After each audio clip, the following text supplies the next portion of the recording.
Praise Master Jesus. Hallelujah.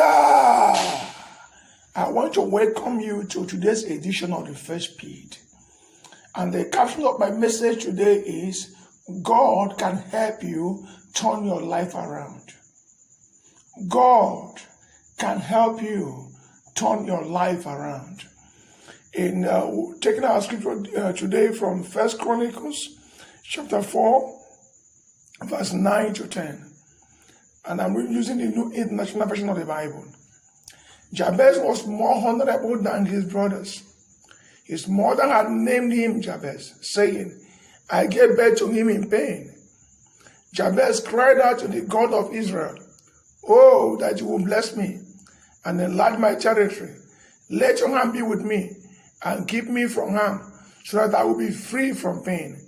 And God granted his request. Now, this account of the man called Jabez is an example of those who were born into disadvantage. It's an example of those who were born into circumstances that are negative, and they cannot really explain why it's like that. Perhaps you are listening to me now. You look around, you just discover that you were born into disadvantage. You were born into circumstances that ordinarily is not what you want your life to be like. This often was if people from the outside cannot understand that you are under pressure. The man called Jabez, Bible said, outwardly looking, he was more honorable than his brothers. If you call out other people, people will see Jabez as a favored person, a person that has a lot of privileges.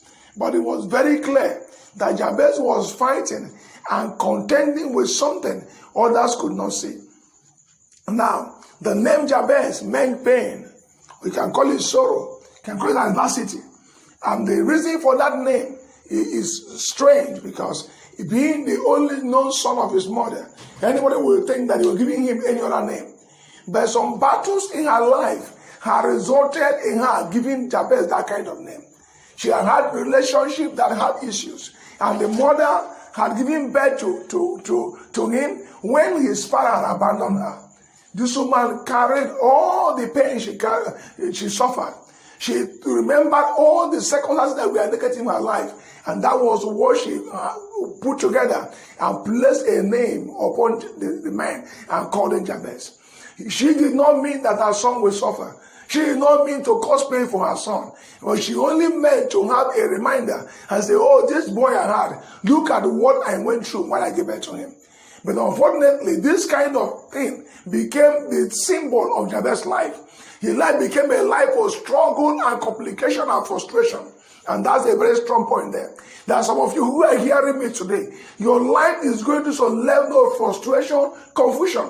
Perhaps you even work in a big office. Perhaps you even have a wife and children. Perhaps you even a married woman. Perhaps you just still down somewhere where you are still down right now. You are still down in a bar. You came to drink just to calm your nerves. Perhaps when you go back home, you look to the ceiling, you can't even see a future for yourself. And these things are happening because you don't know what to do about them. And you don't know how to come out of them. And worse still, you don't know how you landed yourself where you landed yourself. Perhaps you come from a situation where people around you have recommended all kinds of things. You've gone to witch doctors, you have gone to occult, you have done this, you have done that, you have made sacrifices, you have drank blood, all these things you have done, but no solution. But I want to announce to you that a man called Jabez found himself in this kind of situation, and he had to approach the living God. The Bible said that his mother named him sorrow, because I give him birth to him in sorrow. And what did Jabez do? Perhaps Jabez had tried many things, but one thing he did that brought the solution, the Bible very clear about that. He said that he cried to the God of Israel. He cried to the God of Israel. He turned his attention to God. Let me tell you something. Most times when we go through challenges, our first option is not God. Our first option is to try our own strength. Our first option is to try all kinds of things. Our first option is to see what we can do about it. But I want to make you understand something. If you can learn something from me today, that your walk with God should be a living relationship. The God of heaven, the God that created you, has a purpose for your life. And God is also concerned you fulfill your purpose. But one thing I know about God from my personal experience is that God does not impose himself on anybody. God allows every man to come to him. So it was so that Jabez deliberately on his own turned his attention to God. And the interesting thing about Jabez is that Jabez knew what he wanted. Jabez knew his problem. And I want to ask you, my hearer, do you really know your problem? Can you comfortably pull down and say, this is my problem? You know, most of us get into a problem. We begin to attack every other person around us. Today, Jabez, if he's a young man, we begin to attack his mother. Say, you useless man, you could not help me. Another Jabez could begin to attack his father. Say, if I had a better father, my life would have been better. Some people will attack their government, attack all this around them. But let me tell you something. That battle you're fighting could be the battle your father fought. Perhaps you don't know the true story about your father. Maybe as I'm talking now, if you think back, you know that your father fought those dirty battles. That battle you're fighting could be the same battle your mother fought.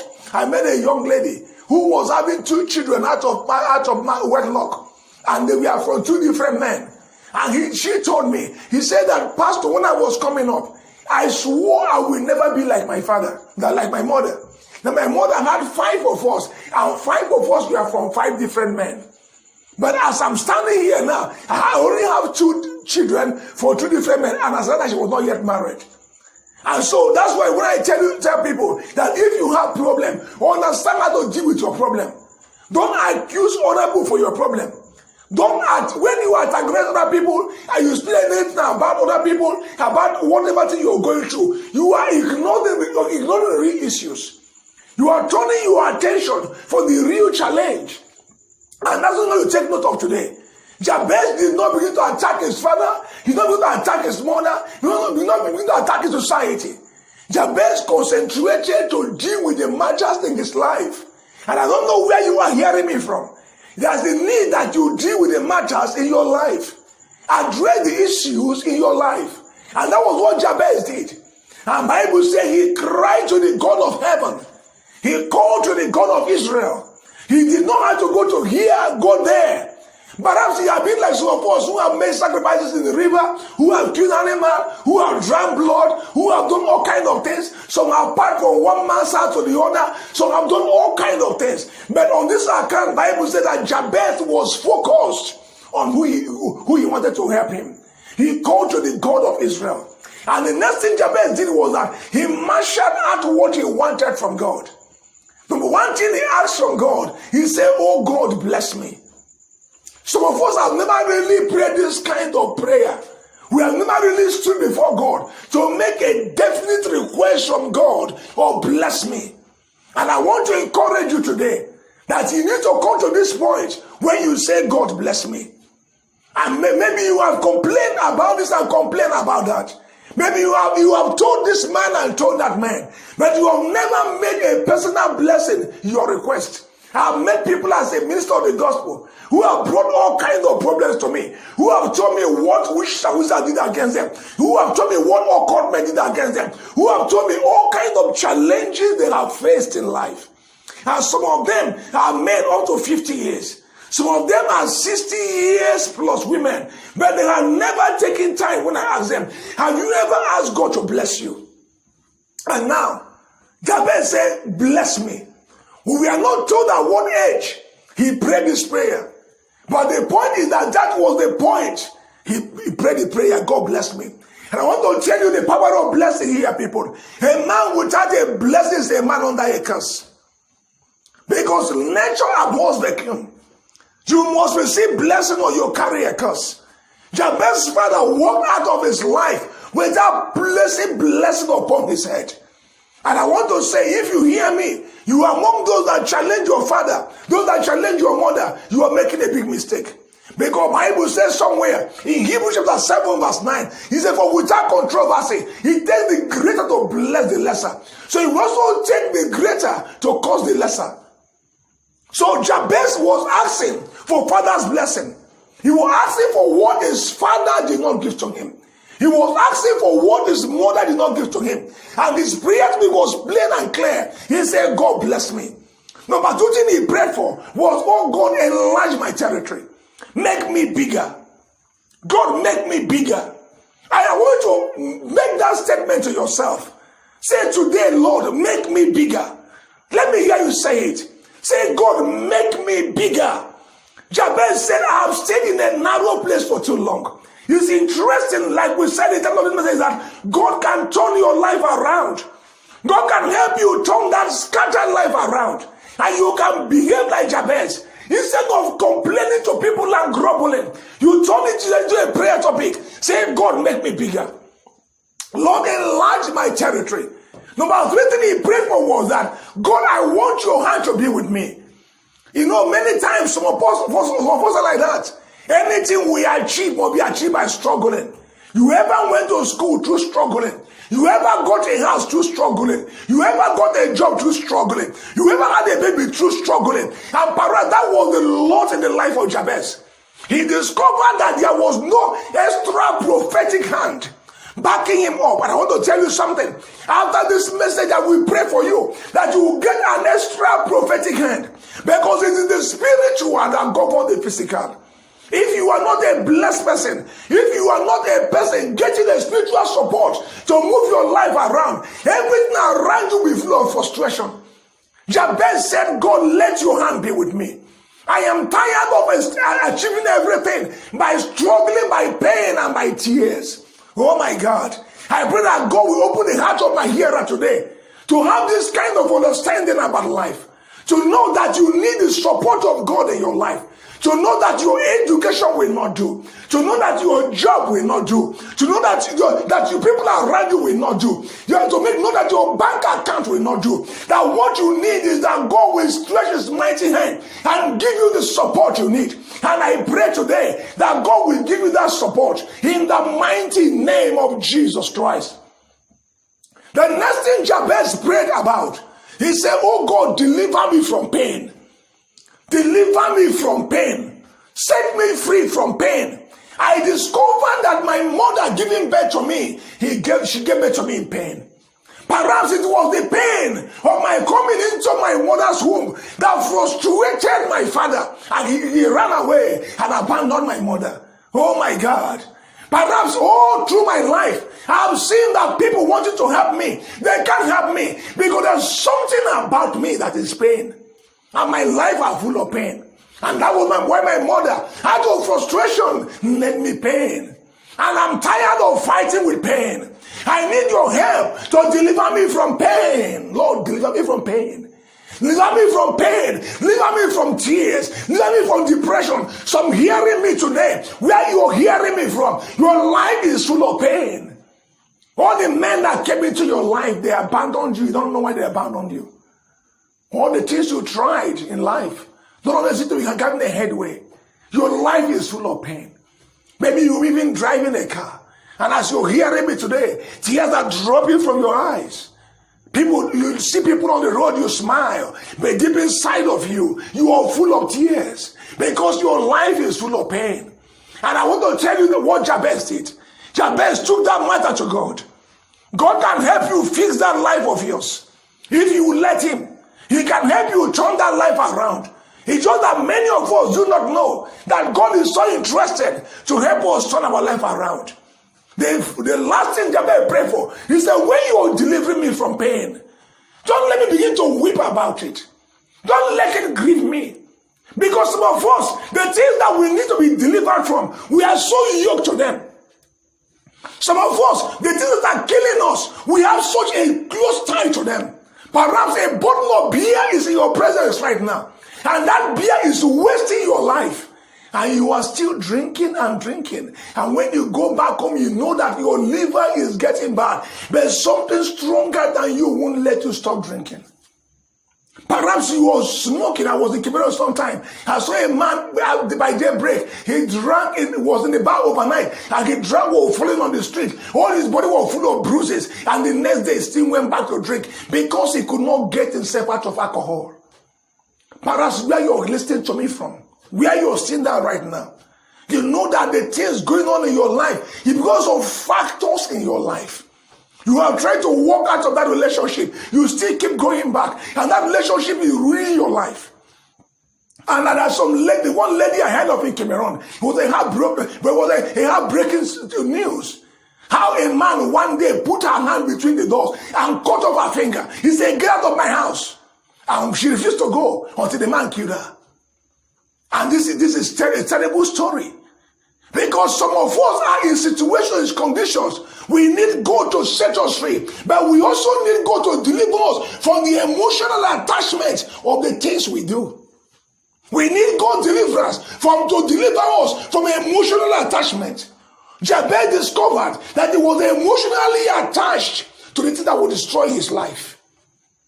He needed to move forward. He needed to move ahead. But something was holding him emotionally to where he found himself. And Jabez turned that into a prayer topic. He turned it into a prayer request. You know the good news. The Bible said that God granted his request. Hallelujah. Hallelujah. And I want to tell you something. If you allow God, He can help you put that life together.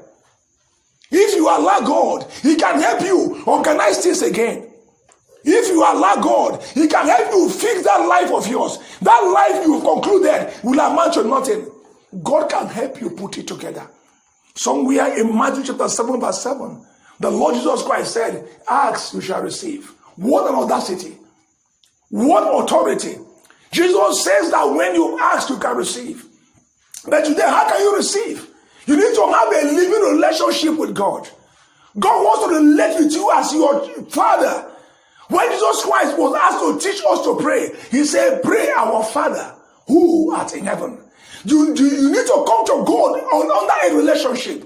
God is not looking for a perfect you. God is not looking for a good you. Perhaps you are struggling with nightmares. Perhaps every night you see masquerade just in the dream. Perhaps you see your life wasting away. Perhaps you have tried many things and you failed. Perhaps as a Christian, your Christian faith makes no sense. You know it. You know that your Christian faith makes no sense, has no impact, that has no living testimony. Hear me today. God can help you put that life of yours together. You can draw close to God like Jabez did. You can approach God like Jabez did. And the good news is that when Jabez approached God that way, the testimony was very clear that God granted his request. And that means that promise of the Lord Jesus Christ in Matthew 7:7 still stands. If you will come close and allow God, He can help you put this life of yours together. I want to tell you something. I want to hear from you. I want to receive a call from you after now, from the contact numbers after this message. And I want to tell you something. We can pray for you. We can minister to you. And God has used this ministry to touch many lives. You are by the power in Jesus' name. You can receive deliverance. You can receive deliverance from spirit husband, from spirit wife, from witchcraft attack, from depression, from frustration. You can receive deliverance. There is sufficient power in the name of Jesus Christ to set you free. Jesus Christ is still working wonders. He is still delivering souls. He can still set you free. He can still turn your life around. And I want to tell you something, that this Jesus is the same yesterday, today, and forever. He turned my life around. He can turn the life of any man or any woman. My name is Emma Njenwosu, the International President of Prayer Network for Universal Revival. And I want to hear from you. You can reach me through these numbers. In Jesus' name, amen. +234 803572 4526. I really want to hear from you. Remain under this anointing in the mighty name of Jesus Christ. Amen. Praise Master Jesus.